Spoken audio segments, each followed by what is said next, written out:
Você já parou para pensar que até mesmo aqueles que têm um chamado poderoso de Deus podem falhar de forma vergonhosa? E mais, que mesmo assim, Deus pode restaurar, levantar e usar para um propósito ainda maior. A história de Arão, irmão de Moisés, é um exemplo vivo disso.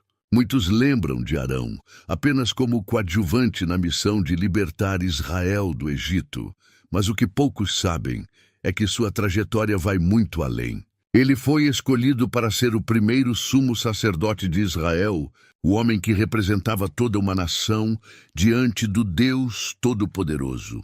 Quando pensamos em Moisés, lembramos de coragem diante de Faraó, de sinais e maravilhas do mar se abrindo. Mas Arão estava ali, ao lado dele, desde o começo. Foi a voz que Deus levantou quando Moisés disse não ter condições de falar. Foi a mão que ergueu o cajado diante do Egito. E foi também o líder que sentiu na pele o peso das críticas, das pressões e da instabilidade do povo. Um homem comum, cheio de limitações, mas que foi colocado em um papel extraordinário. E aqui está a quebra de expectativa. O mesmo Arão que experimentou a glória de Deus e viu milagres. Foi também quem cedeu ao clamor da multidão e construiu o bezerro de ouro. Um sacerdote em potencial, mas que caiu na armadilha de agradar pessoas em vez de permanecer firme diante do Senhor. E é exatamente isso que torna sua história tão impactante, porque nos mostra que Deus não escolhe pessoas perfeitas, mas transforma falhas em testemunhos e fraquezas em sinais de graça.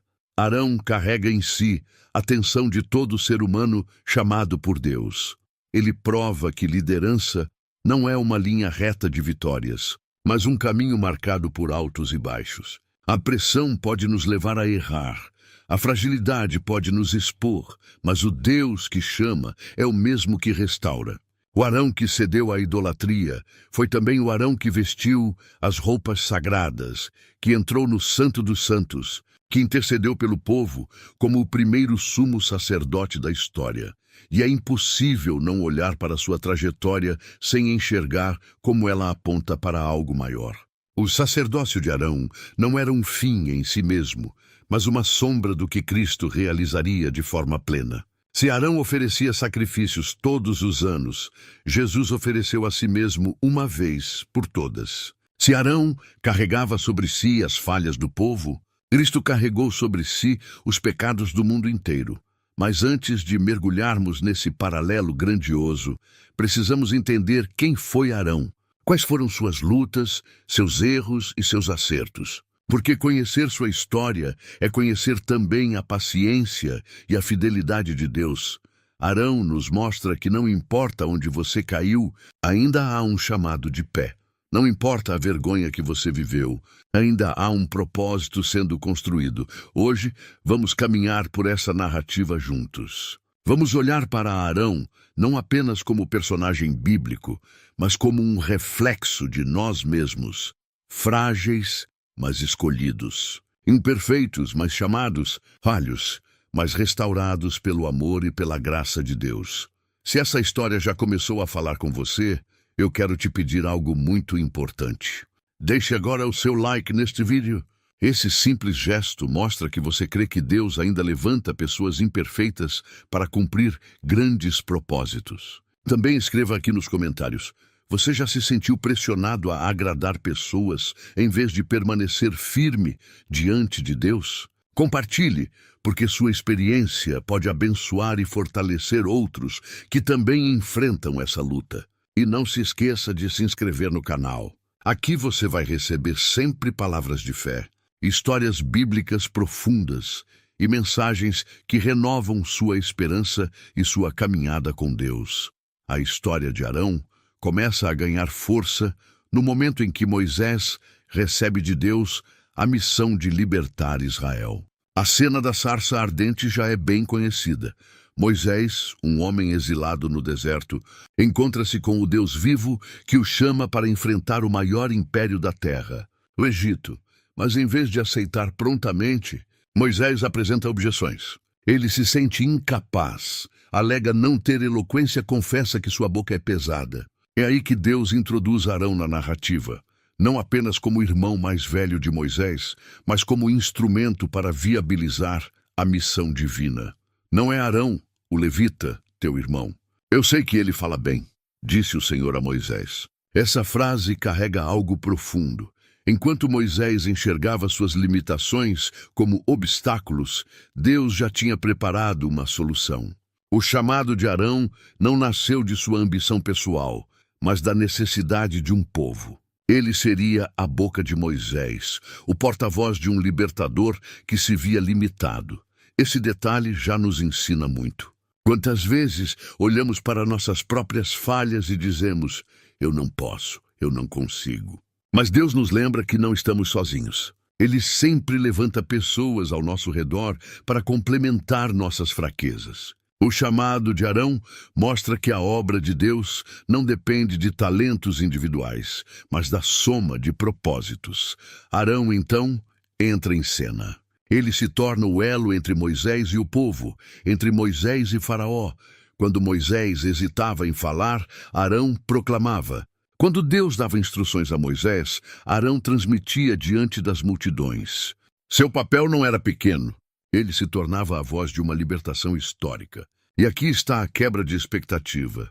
Aquele que não era protagonista no plano inicial se torna essencial para que a missão aconteça. Pense no peso dessa responsabilidade. Arão precisava falar com autoridade diante do faraó, um governante considerado divino pelos egípcios, dono de exércitos e riquezas. Não era apenas uma fala, era um confronto espiritual. Cada palavra proferida por Arão era carregada do poder de Deus, anunciando juízo sobre o Egito e esperança para Israel. Era como se sua boca fosse tomada pela autoridade do próprio céu. Mas Arão não era apenas um porta-voz político. Ele era também um canal espiritual. Foi ele quem lançou o cajado que se transformou em serpente diante dos magos do Egito. Foi ele quem estendeu a vara para que as pragas viessem sobre a terra. Suas ações não eram fruto de habilidades pessoais, mas sinais de que Deus estava conduzindo a história.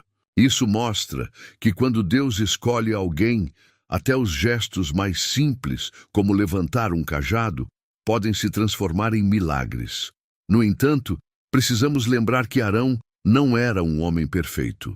Seu chamado não o tornava imune a erros, e sua fragilidade ainda apareceria em momentos cruciais, como veremos mais adiante. Mas nesse primeiro momento, o que vemos é um homem que se dispõe, que aceita ser usado, que empresta sua voz para que a palavra de Deus alcance tanto o faraó quanto o povo de Israel. E aqui está a aplicação para nós. Talvez você se sinta como Moisés, preso às próprias limitações, ou talvez se veja como Arão, levantado para ser apoio de alguém. Em ambos os casos, o chamado é o mesmo: colocar-se à disposição de Deus. Não importa se você fala bem ou mal, se tem dons visíveis ou não. O que importa é estar disponível.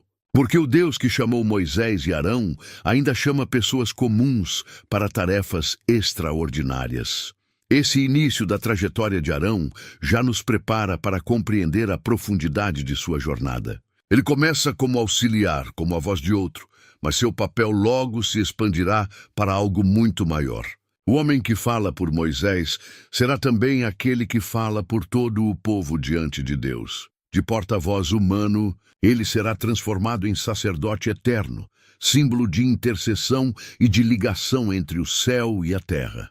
O cenário é tenso, quase inimaginável. Dois homens hebreus, Moisés e Arão, se apresentam diante do trono mais poderoso da época.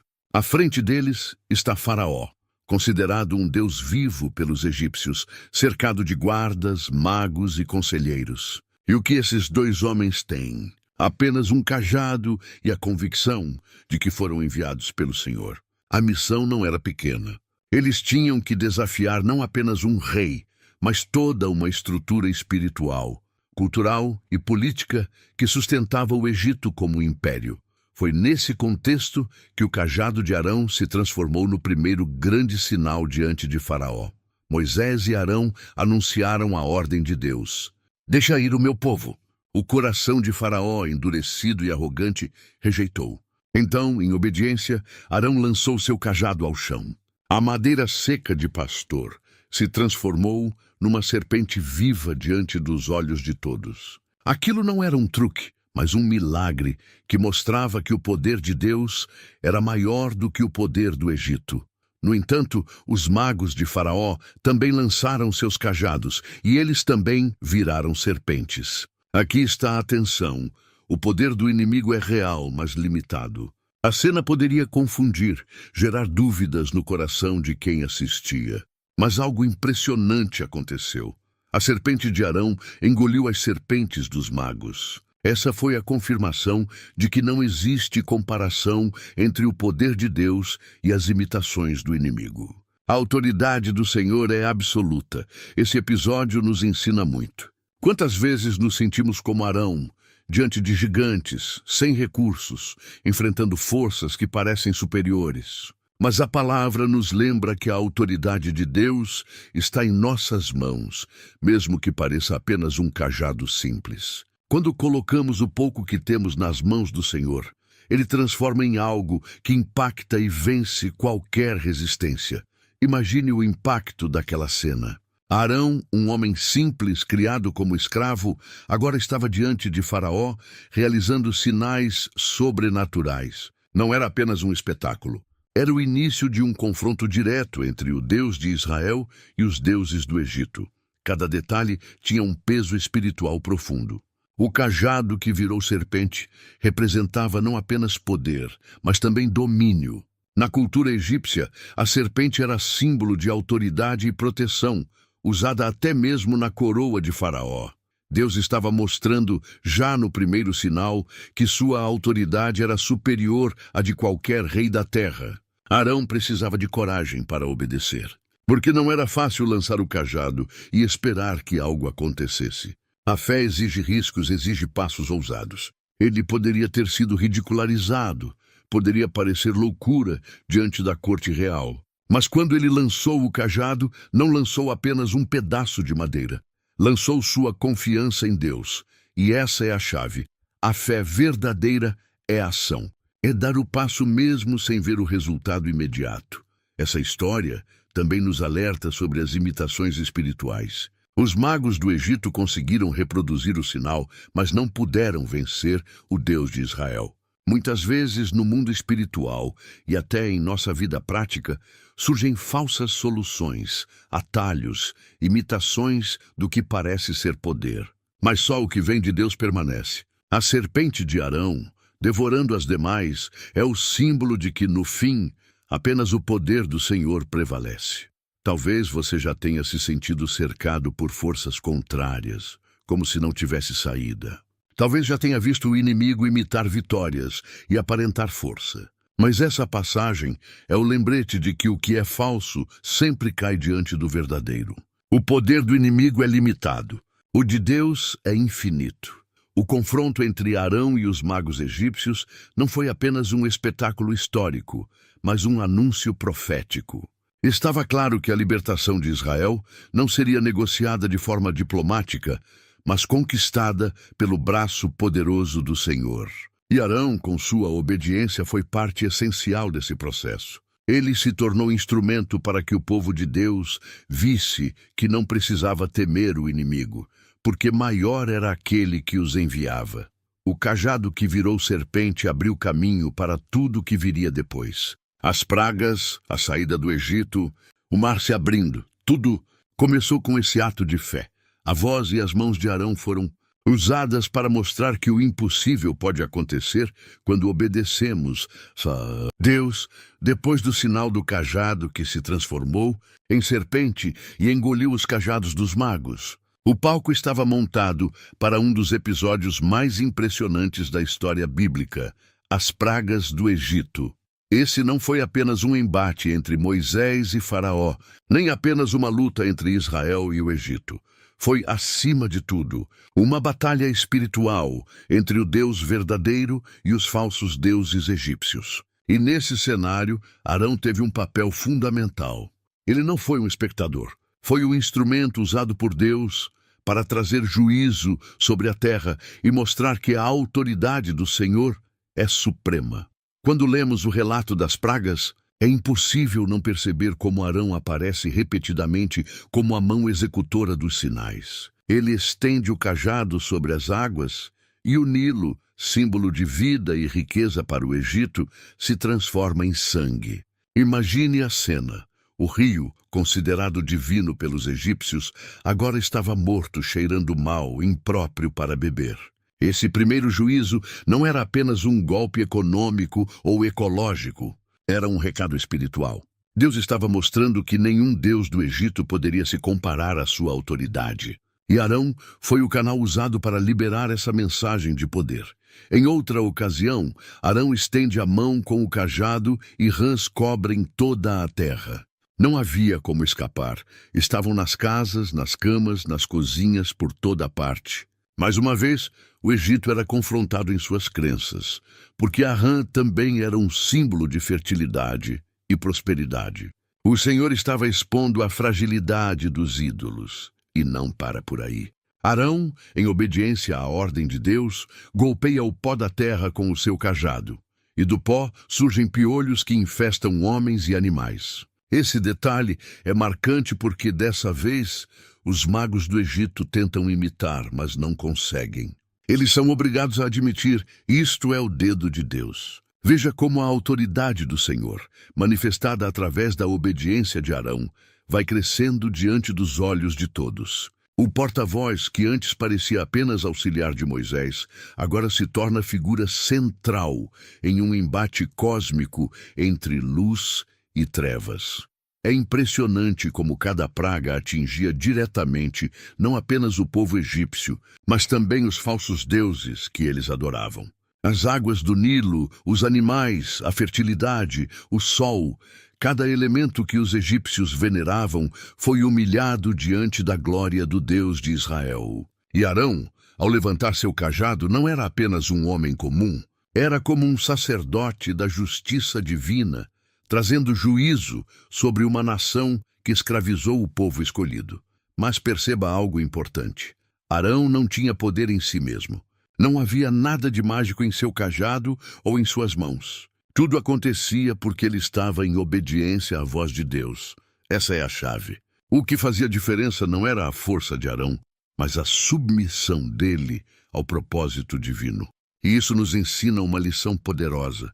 Quando obedecemos, até os gestos mais simples, levantar uma vara, estender a mão, golpear o pó, podem se tornar atos carregados de poder espiritual. É interessante pensar também no lado humano dessa experiência. Como será que Arão se sentia diante de cada praga?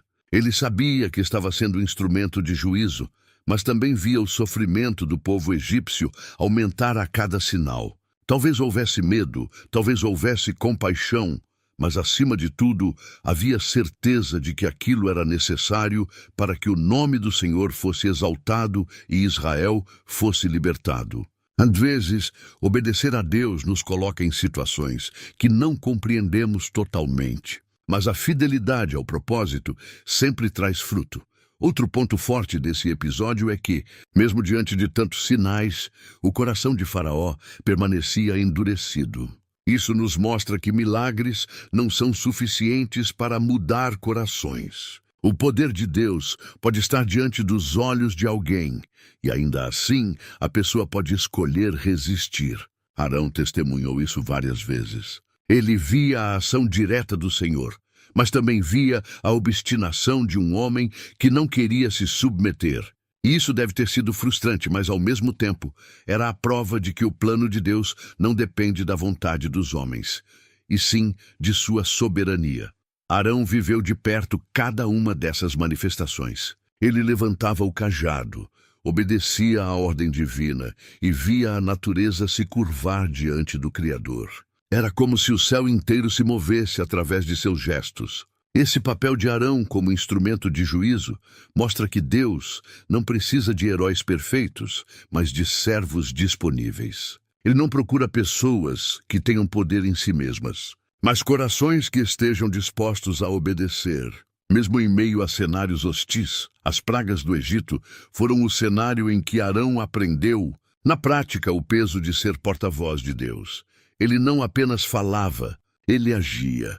Ele não apenas acompanhava Moisés, ele se tornava protagonista daquilo que Deus estava fazendo. O Arão, que entrou na corte de Faraó com um cajado simples, foi o mesmo que levantou a mão para liberar juízos que mudaram o curso da história.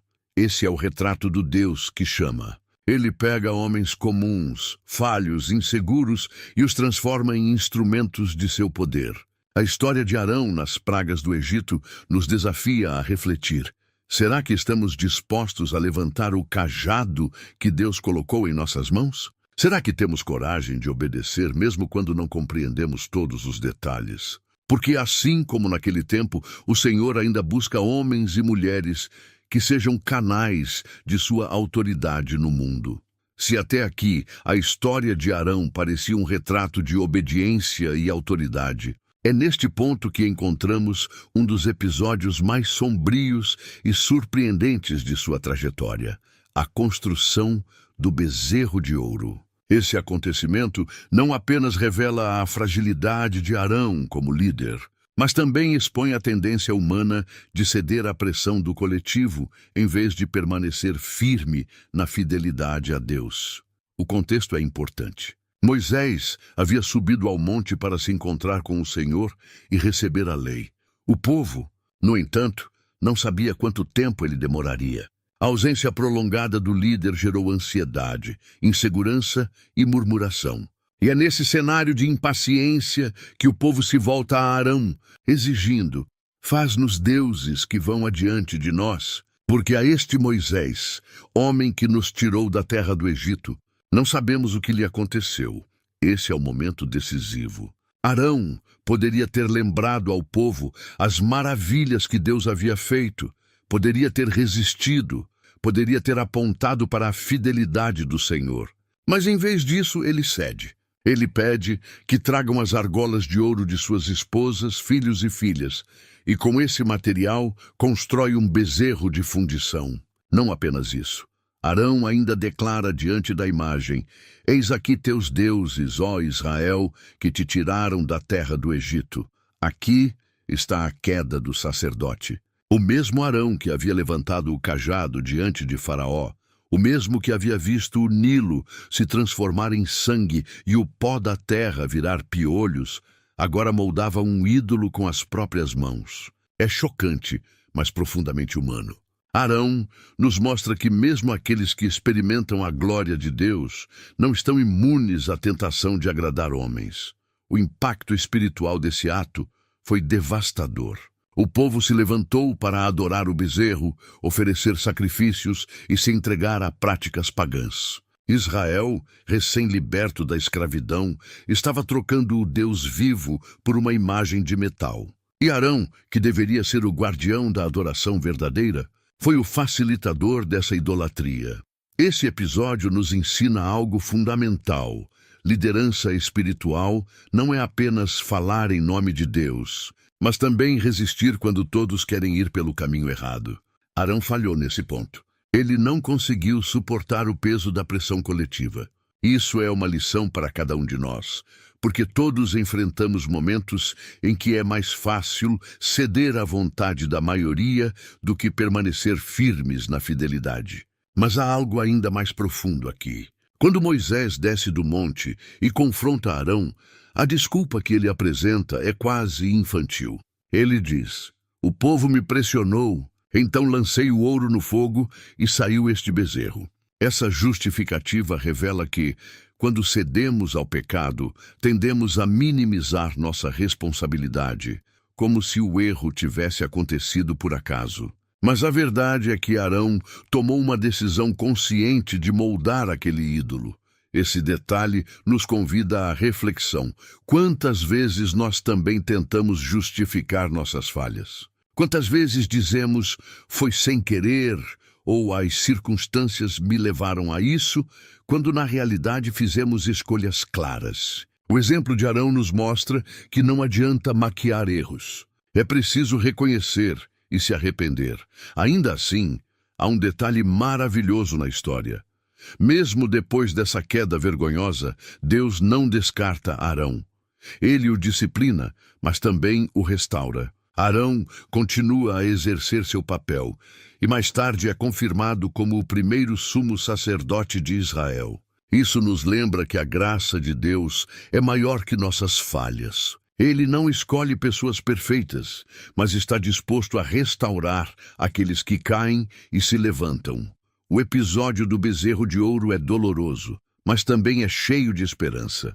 Porque se Deus foi capaz de restaurar Arão depois dessa falha monumental, Ele também pode restaurar a mim e a você. Não importa quão fundo tenhamos caído.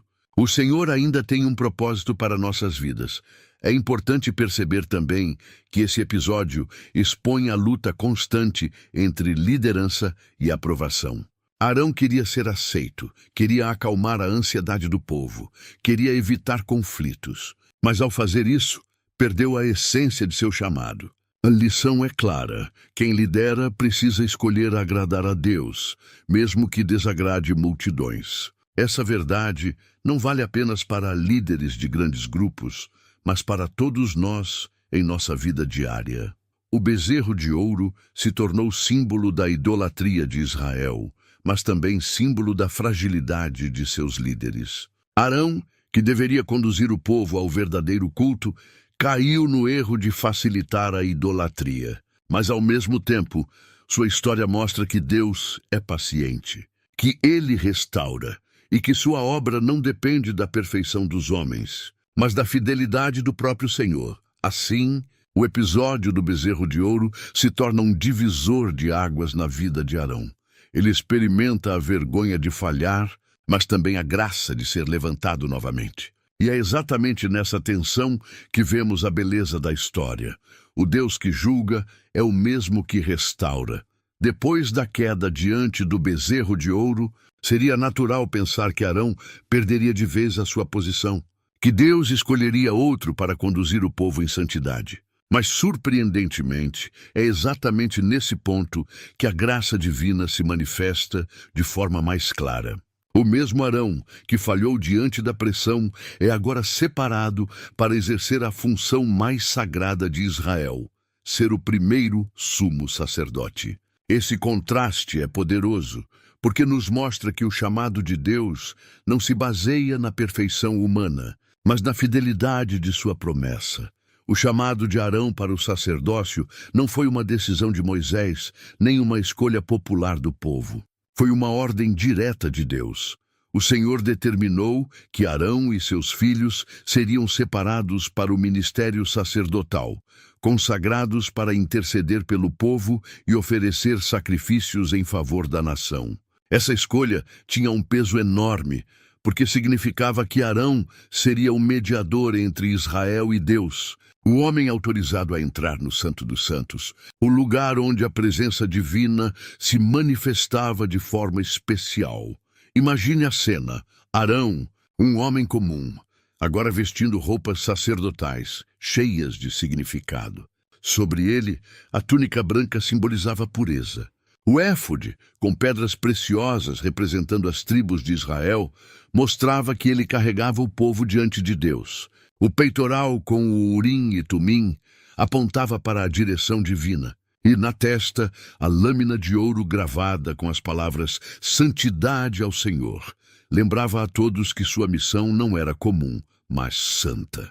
Cada detalhe de suas vestes proclamava que ele havia sido separado para um propósito extraordinário. É marcante perceber que, apesar de seu passado de falhas, Arão foi escolhido para carregar sobre si o peso da nação. Isso nos ensina que Deus não chama pessoas porque são perfeitas, mas porque Ele decidiu usá-las como instrumentos de sua glória. A vida de Arão é uma declaração viva da graça.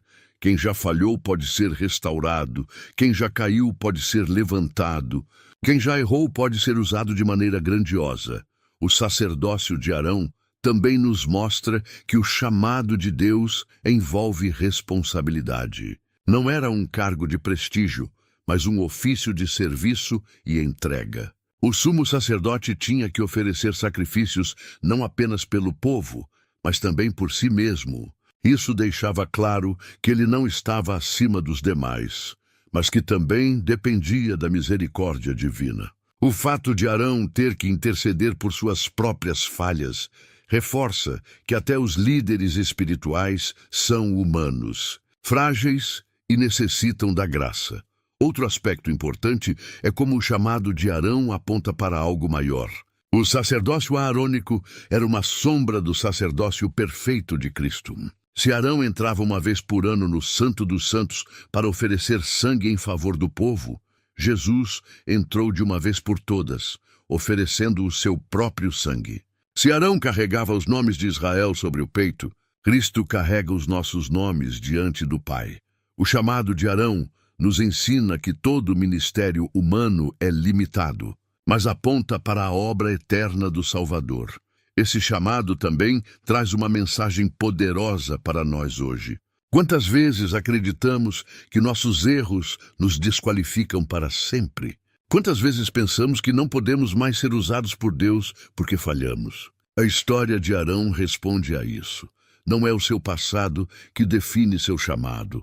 É a escolha de Deus. Ele não apenas perdoa, mas restaura e confia novamente missões grandiosas aos que se arrependem e permanecem dispostos.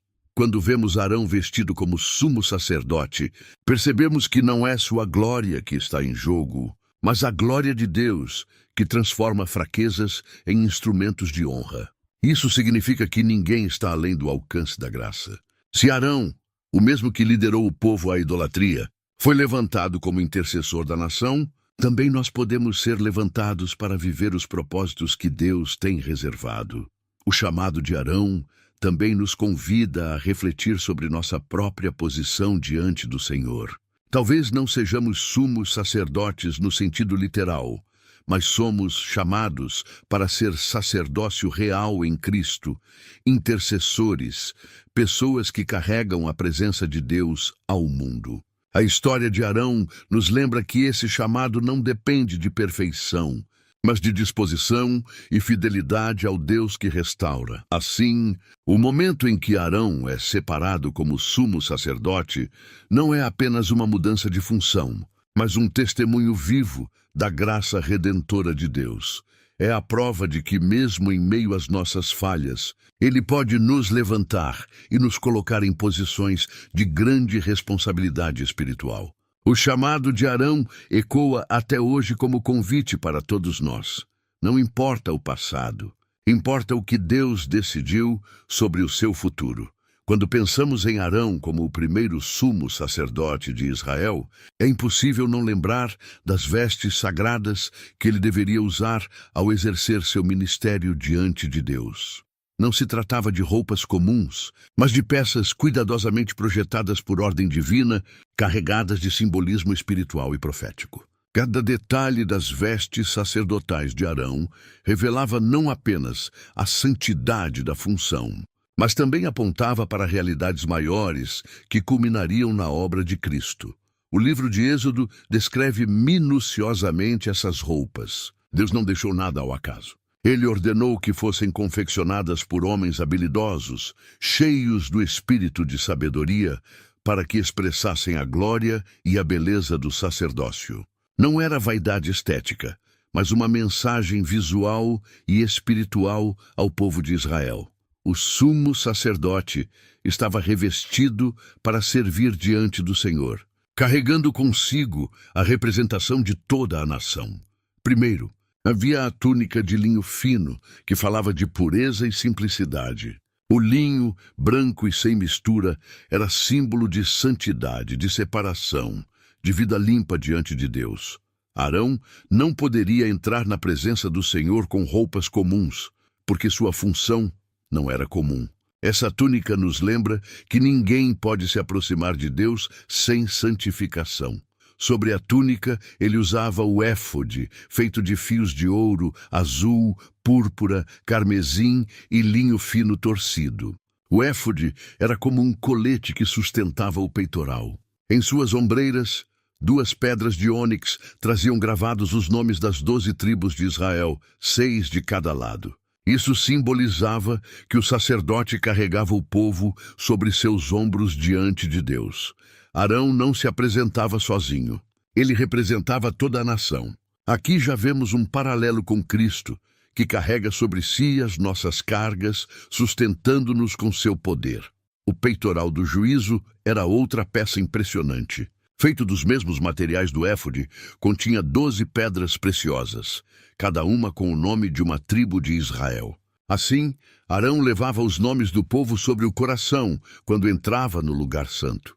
Esse detalhe é profundamente emocionante, porque mostra que o sacerdote não apenas suportava o peso da nação, mas também os carregava com amor e cuidado. Mais uma vez, esse gesto aponta para Cristo, nosso sumo sacerdote perfeito, que nos leva constantemente diante do Pai com amor eterno.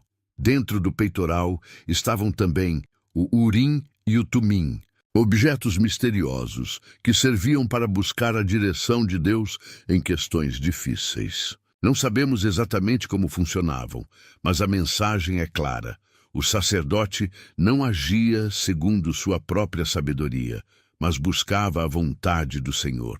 Isso reforça a ideia de que liderança espiritual verdadeira não depende de lógica humana, mas de submissão à voz de Deus. Outro elemento marcante era o manto azul, usado debaixo do éfode. Em suas bordas havia romãs bordadas de azul, púrpura e carmesim, intercaladas com sinos de ouro. O som dos sinos anunciava o movimento do sumo sacerdote dentro do santuário, para que o povo soubesse que ele estava servindo diante de Deus. Esse detalhe revela a transparência da função. O sacerdote não agia escondido, mas de maneira pública, prestando contas diante da comunidade. Na cabeça, Arão usava uma mitra de linho, e sobre ela, uma lâmina de ouro presa com um cordão azul, com a inscrição Santidade ao Senhor. Essa inscrição era como um lembrete constante de que sua vida e seu ministério pertenciam ao Deus Santo. Nada em seu serviço poderia ser profano ou feito de forma leviana. Essa pequena peça de ouro dizia ao povo: aquele que representa vocês diante de Deus precisa estar completamente separado para ele. Cada detalhe das vestes de Arão proclamava uma mensagem espiritual. Não eram apenas roupas bonitas, mas símbolos visíveis de verdades eternas. Elas mostravam que o sacerdócio não era sobre prestígio pessoal, mas sobre representar o povo diante de Deus e refletir a glória divina. Essas vestes também nos apontam para a realidade em Cristo. O linho branco fala de sua pureza absoluta. O efode com pedras de ônix nos lembra que ele carrega sobre si nossas cargas. O peitoral com 12 pedras preciosas nos mostra que somos guardados em seu coração. O Urim e o Tumim nos lembram que ele é a própria sabedoria e direção de Deus. O manto com sinos nos fala de seu ministério vivo e constante. E a lâmina de ouro com santidade ao Senhor mostra que toda a sua vida foi dedicada ao Pai. Para nós, a aplicação é clara. Assim como Arão foi revestido para o serviço sacerdotal, nós também somos chamados a nos revestir de Cristo. Não podemos nos apresentar diante de Deus com nossas próprias roupas espirituais, manchadas pelo pecado. Precisamos estar vestidos da justiça do Cordeiro. As vestes de Arão nos lembram que a santidade não é opcional, mas essencial para aqueles que querem se aproximar de Deus. Portanto, quando imaginamos Arão vestido com toda essa glória, não devemos ver apenas um homem adornado, mas um sinal vivo de que o Deus de Israel estava levantando um sacerdote para servir como mediador. Ao mesmo tempo, devemos ver nisso um convite para refletirmos. Estamos vivendo como sacerdotes reais, revestidos da presença de Cristo, ou ainda tentamos nos apresentar diante de Deus com roupas comuns. As vestes de Arão eram belas e impressionantes, mas seu verdadeiro valor estava no que significavam. Elas apontavam para a necessidade de santidade, intercessão e dependência de Deus. Elas nos lembram que o ministério sacerdotal é sagrado demais para ser tratado de forma leviana. E, acima de tudo, apontavam para o dia em que o verdadeiro sumo sacerdote Jesus Cristo entraria no Santo dos Santos, celestial, não com sangue de animais, mas com o seu próprio sangue, nos garantindo acesso eterno à presença do Pai. Entre todas as funções do sumo sacerdote, nenhuma era tão solene, tão carregada de peso espiritual e significado eterno, quanto o dia da expiação, conhecido em hebraico como Yom Kippur. Esse era o momento em que o sacerdote representava não apenas uma tribo ou uma família, mas toda a nação de Israel diante de Deus.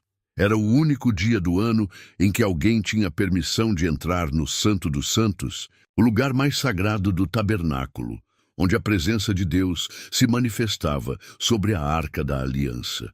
E quem inaugurou essa função tão grandiosa foi Arão, o primeiro sumo sacerdote.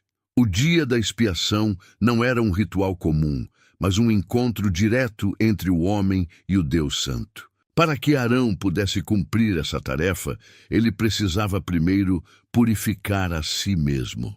Antes de interceder pelo povo, ele oferecia sacrifícios por suas próprias falhas. Isso era um lembrete profundo de que até o sumo sacerdote escolhido por Deus era um homem falho e necessitado de perdão. Não havia espaço para arrogância ou autossuficiência. Arão entrava diante de Deus com humildade, consciente de sua fragilidade. Depois desse sacrifício pessoal, Arão preparava 2 bodes. Um seria oferecido como sacrifício pelo pecado do povo, e o outro, conhecido como bode emissário, seria enviado ao deserto, levando simbolicamente as iniquidades de Israel. Esse ritual era carregado de simbolismo. O sangue do primeiro bode era aspergido sobre o propiciatório, na Arca da Aliança, representando a reconciliação entre Deus e a nação. Já o segundo bode, enviado ao deserto, simbolizava a remoção do pecado para longe do povo. Pense na intensidade desse momento. Arão, sozinho, entrando no Santo dos Santos com o sangue do sacrifício em mãos, caminhando entre a fumaça do incenso que enchia o ambiente. Ali, em meio ao silêncio solene, ele se colocava diante da glória do Senhor, não como indivíduo, mas como representante de milhões de pessoas. Era como se toda a nação estivesse sobre seus ombros e em seu coração, enquanto ele buscava expiação para cada pecado, cada falha, cada rebeldia de Israel. Esse encontro não era apenas uma cerimônia religiosa, mas um retrato vívido da santidade de Deus e da necessidade de perdão. Ao mesmo tempo, era um ato de esperança. Se o sangue era aceito, o povo era perdoado e podia recomeçar. O dia da expiação era, portanto, um divisor de águas espiritual, renovando a aliança entre Deus e Israel ano após ano. Para Arão, esse dia devia ser de extrema pressão emocional e espiritual.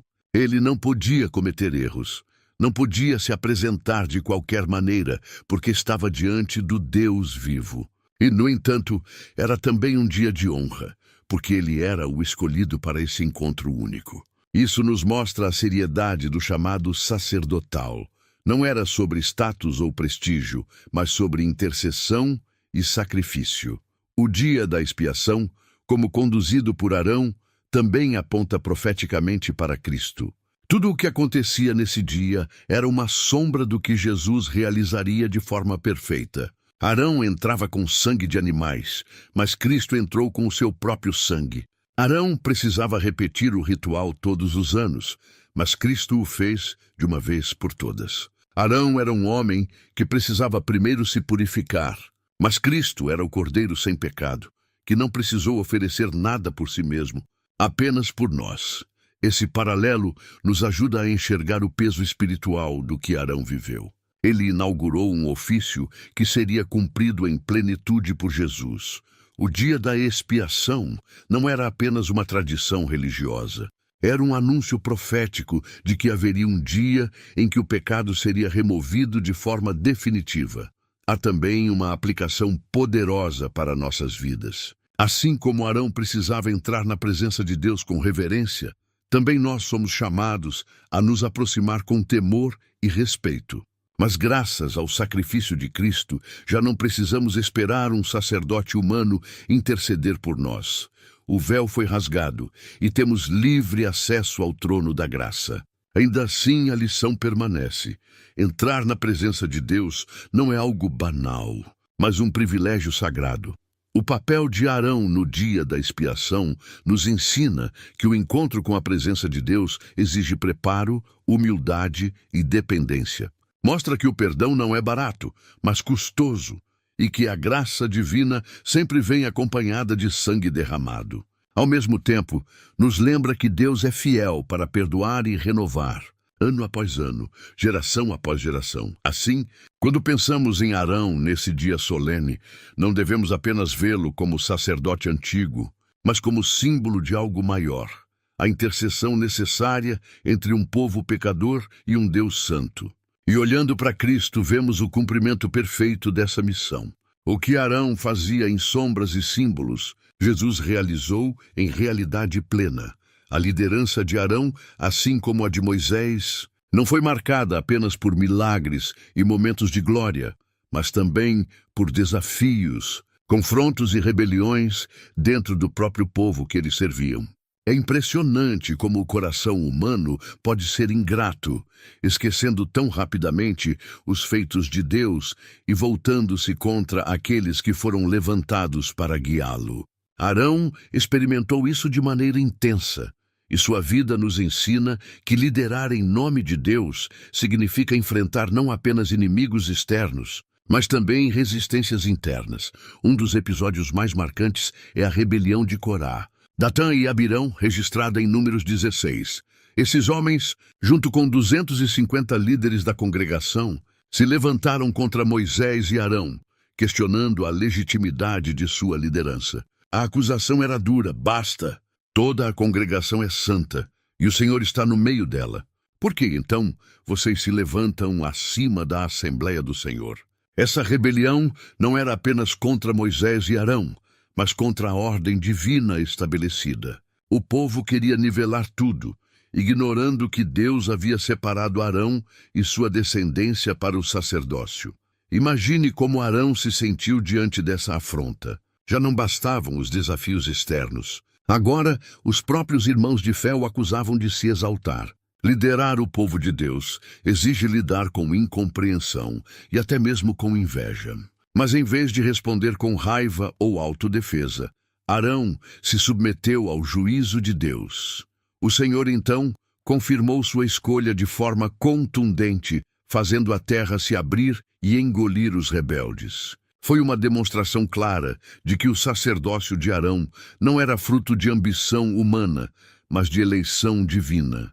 Outro episódio importante foi a praga que se espalhou entre o povo, após mais uma murmuração. Nesse momento, Arão se levantou com um incensário em mãos, correu para o meio da congregação e fez expiação pelo povo. O texto bíblico diz que ele se pôs entre os mortos e os vivos, e a praga cessou. Essa cena é uma das mais impressionantes de sua vida. Arão, arriscando-se, literalmente correndo para o meio da morte, intercedendo pelos que o criticavam e murmuravam contra ele.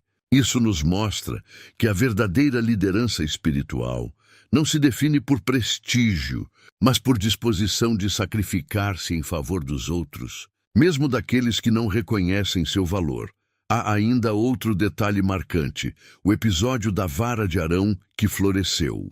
Depois das constantes queixas contra sua liderança, Deus ordenou que cada tribo entregasse uma vara com o nome de seu líder e que fossem colocadas diante da arca. No dia seguinte, apenas a vara de Arão, da tribo de Levi, havia florescido, brotando flores e produzindo amêndoas. Esse milagre não foi apenas um sinal de confirmação da escolha divina, mas também uma lição de que o sacerdócio verdadeiro traz vida, fertilidade e fruto. O cajado seco que floresceu mostrou que Deus é quem dá autoridade e que sua escolha gera sinais visíveis de vida. Essas rebeliões colocaram a liderança de Arão à prova, revelando tanto as fragilidades do povo quanto a fidelidade de Deus. Arão não era perfeito, mas era escolhido. E essa é uma verdade poderosa para todos nós. O chamado de Deus não depende da aceitação dos homens, mas da confirmação do próprio Senhor. Ainda que pessoas questionem, critiquem ou se rebelem, se Deus foi quem chamou, Ele mesmo se encarrega de sustentar e confirmar. Do ponto de vista emocional, podemos imaginar o quanto Arão sofreu nessas situações. Não é fácil ser rejeitado por aqueles a quem você serve.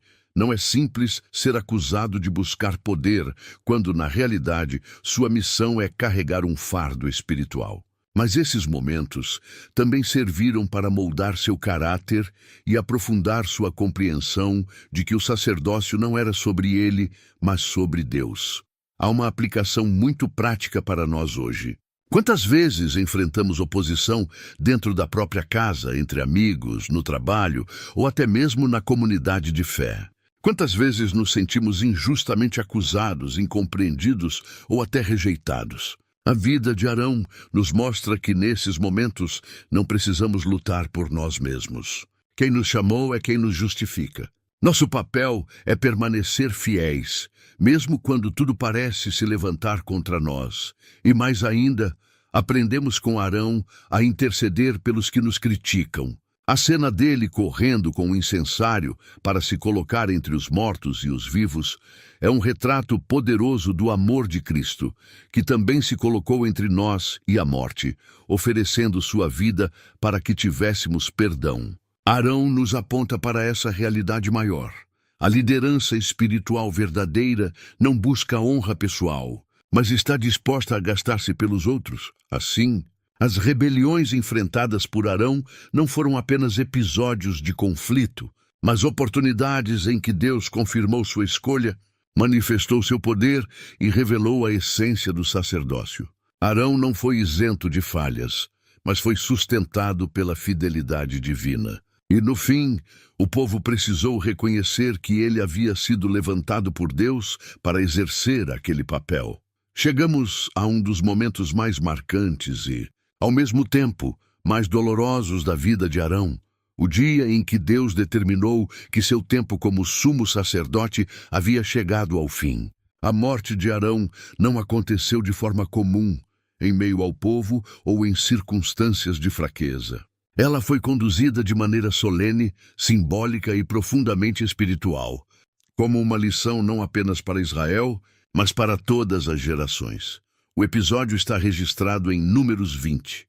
Deus havia ordenado que Arão subisse ao Monte Hor junto com Moisés e Eleazar, seu filho. Era como se aquele monte fosse um palco preparado para a transição de uma geração sacerdotal para outra. Ali, diante de Moisés e Eleazar, Arão tirou suas vestes sacerdotais e as entregou a seu filho. Essa cena é de uma força impressionante. O primeiro sumo sacerdote, que por tantos anos havia carregado o peso da intercessão e do serviço diante de Deus, agora despia-se de sua glória visível para transferi-la à próxima geração. Esse ato de despir-se das vestes sacerdotais era carregado de simbolismo.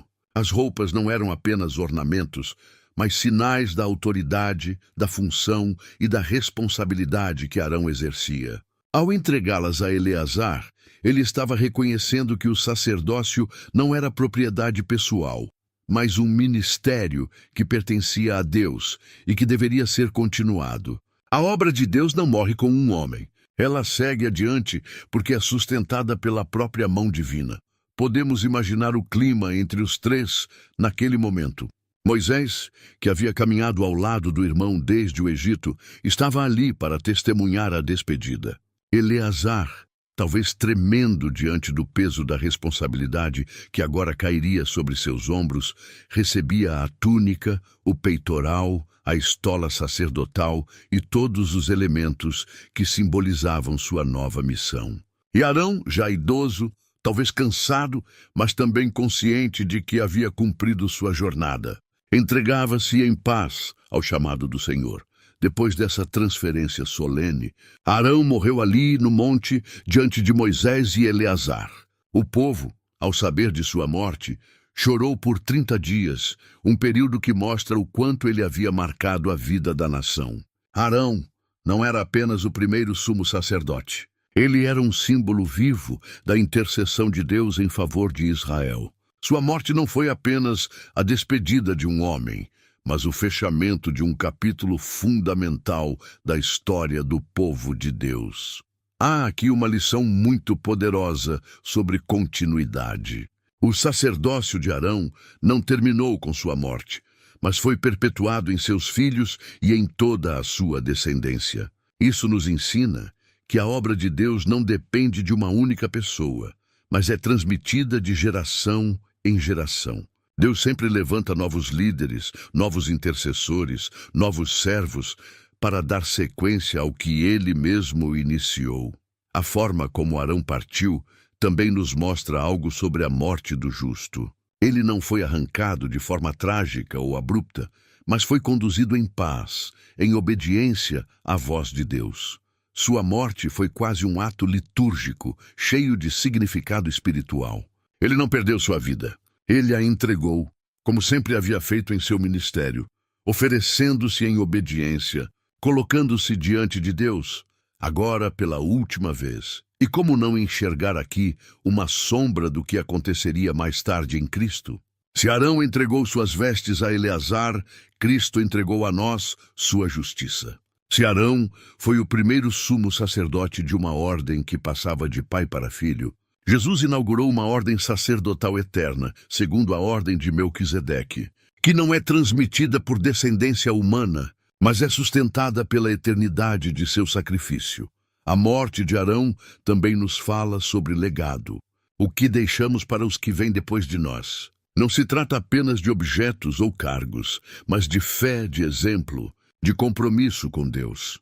Arão deixou para seus filhos e para Israel a marca de que o sacerdócio era santo, de que o chamado exigia reverência e de que a presença de Deus era o centro de tudo. Se olharmos para a nossa própria vida, podemos refletir que vestes espirituais estamos deixando para a próxima geração. Estamos preparando nossos filhos, discípulos, amigos, para que sigam firmes no caminho da fé. Ou estamos vivendo apenas para o presente, sem pensar no que virá depois? O exemplo de Arão nos desafia a viver de forma que nosso legado aponte sempre para Deus. Ao descerem do monte sem Arão, Moisés e Eleazar carregavam não apenas a dor da perda, mas também a consciência de que Deus ainda estava no comando. Israel chorou por 30 dias, mas não ficou sem sacerdote. O chamado de Deus continuava vivo, porque sua fidelidade é maior que a fragilidade humana. Esse momento de transição é também um convite para confiarmos na soberania divina. Pessoas vêm e vão, líderes se levantam e partem, mas Deus permanece. Ele é quem sustenta sua obra, quem levanta os seus servos, quem garante que a chama não se apague. Assim, a morte de Arão não foi apenas o fim de uma vida, mas o início de uma nova etapa na história do povo de Deus. Um capítulo se fechava, mas outro se abria, com a certeza de que o Deus que chamou Arão também sustentaria Eleazar e toda a descendência que viria depois. Quando olhamos para a vida de Arão, não vemos um personagem perfeito, mas um homem real, com virtudes e falhas, com momentos de grande fé e também de profunda fraqueza. Ele foi o primeiro sumo sacerdote de Israel, aquele que inaugurou um ofício que apontava diretamente para Cristo. Foi o irmão de Moisés, o porta-voz diante de Faraó, o intercessor que se colocou entre o povo e a ira de Deus. Mas também foi o mesmo homem que cedeu à pressão do povo e construiu o bezerro de ouro. E talvez seja justamente aí que reside a grandeza de seu legado, em mostrar que Deus escolhe vasos frágeis para revelar sua glória e que a fidelidade divina não depende da perfeição humana. Arão nos ensina, em primeiro lugar, sobre o peso do chamado. Ser escolhido como sumo sacerdote não era um privilégio para se exibir, mas uma responsabilidade para carregar. Suas vestes sagradas, os sacrifícios, as intercessões, tudo isso apontava para a santidade de Deus e para a necessidade de expiação. Ele viveu diariamente com a consciência de que estava entre Deus e o povo, como um mediador. Essa é uma lição forte para nós hoje. Todo chamado de Deus carrega um peso de responsabilidade. Não se trata de reconhecimento humano, mas de estar disposto a servir, mesmo quando ninguém aplaude. Mas Arão também nos mostra a realidade da fraqueza humana. Ao construir o bezerro de ouro, ele revelou como até os líderes mais ungidos podem falhar diante da pressão. Esse episódio é um alerta de que precisamos vigiar constantemente, porque a tentação de agradar aos homens é real. E ao mesmo tempo é um consolo, porque vemos que Deus não descarta seus servos por causa de um erro. Arão foi disciplinado, mas não foi abandonado. Deus continuou usando-o, porque sua graça é maior do que nossas quedas. Isso nos lembra que nossa caminhada com Deus não depende da perfeição, mas da graça que nos restaura e nos levanta. Outro aspecto do legado de Arão é a intercessão sacrificial. Quantas vezes ele se colocou entre o povo e a morte? Com o incensário na mão, enfrentando a praga, ele se tornou literalmente um divisor entre a vida e a morte.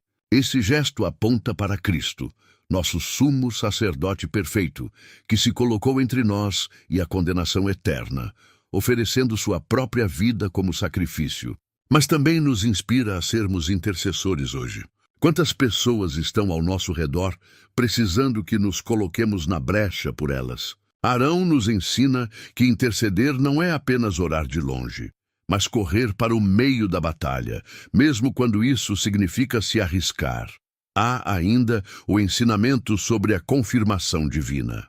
Quando sua liderança foi questionada, Deus não deixou dúvidas, fez sua vara florescer, trouxe vida de onde não havia esperança. Esse milagre mostra que é Deus quem confirma os chamados, e não as opiniões humanas. Para nós, isso é libertador. Não precisamos provar nada a ninguém, basta permanecermos fiéis, porque quem nos levantou é quem garante os frutos. O chamado que vem de Deus sempre floresce, mesmo que pareça improvável. O fim da vida de Arão também nos fala sobre a continuidade da obra. Ao entregar suas vestes a Eleazar, ele mostrou que a missão não era sua, mas de Deus. Isso nos desafia a pensar no que estamos deixando para os que vêm depois. Nosso legado não deve ser apenas lembrado por palavras, mas vivido por aqueles que seguem nossa caminhada. Cada geração precisa ser preparada para assumir seu lugar, e isso exige humildade para reconhecer que não somos eternos e que a obra de Deus não termina em nós. No fim, o legado de Arão pode ser resumido em 3 grandes lições. Primeiro, que a fé verdadeira exige serviço. Arão não viveu para si mesmo, mas para interceder pelo povo. Segundo, que a fraqueza humana não impede o agir de Deus. Mesmo falhando, ele continuou sendo usado porque a graça sustentava seu chamado. Terceiro, que o sacerdócio verdadeiro aponta sempre para Cristo. Tudo o que Arão fez foi uma sombra do que seria cumprido plenamente em Jesus, nosso sumo sacerdote eterno. E aqui está o ponto mais profundo. Se Arão, com todas as suas limitações, foi usado para se colocar entre o povo e Deus, quanto mais nós, hoje, que temos livre acesso ao trono da graça por meio de Cristo, somos chamados a viver como sacerdotes do Novo Testamento. Somos convidados a oferecer nossas vidas como sacrifício vivo, a interceder pelos outros, a sermos luz em meio à escuridão.